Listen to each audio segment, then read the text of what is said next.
بسم الله الرحمن الرحيم والفجر وليال عشر والشفع والوتر والليل إذا يسر هل في ذلك قسم لذي حجر ألم تر كيف فعل ربك بعاد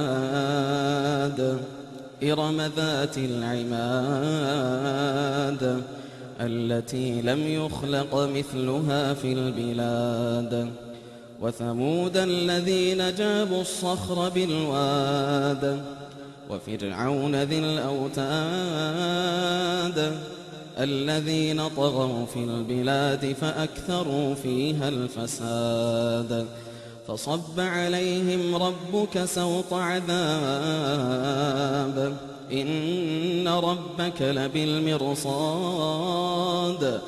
فأما الإنسان إذا ما ابتلاه ربه فأكرمه ونعمه فيقول ربي أكرمن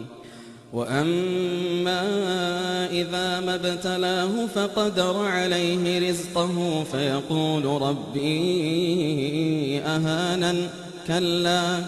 بل لا تكرمون اليتيم كلا بل لا تكرمون اليتيم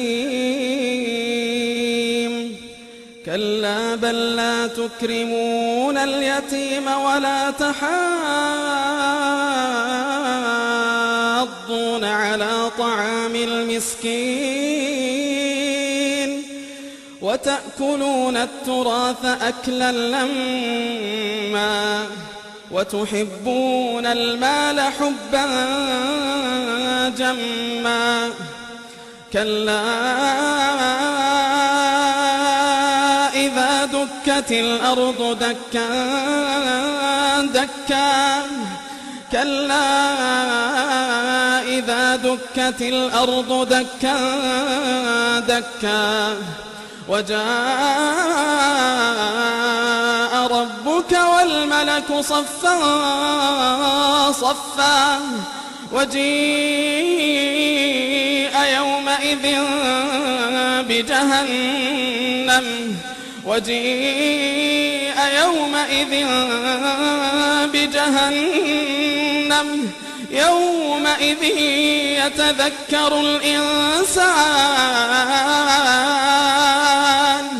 يومئذ يتذكر الإنسان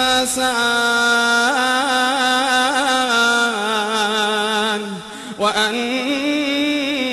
له الذكرى كلا إذا دكت الأرض دكا دكا وجاء ربك والملك صفا صفا وجيء يومئذ بجهنم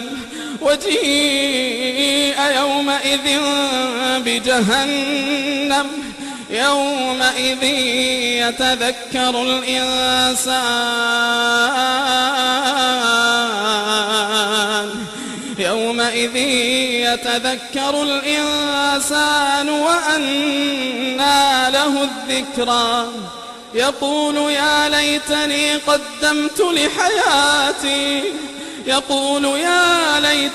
قدمت لحياتي فيومئذ لا يعذب عذابه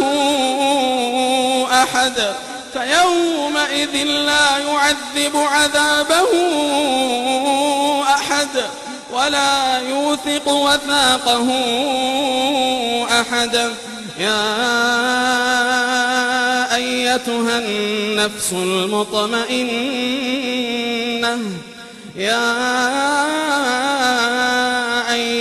النفس المطمئنة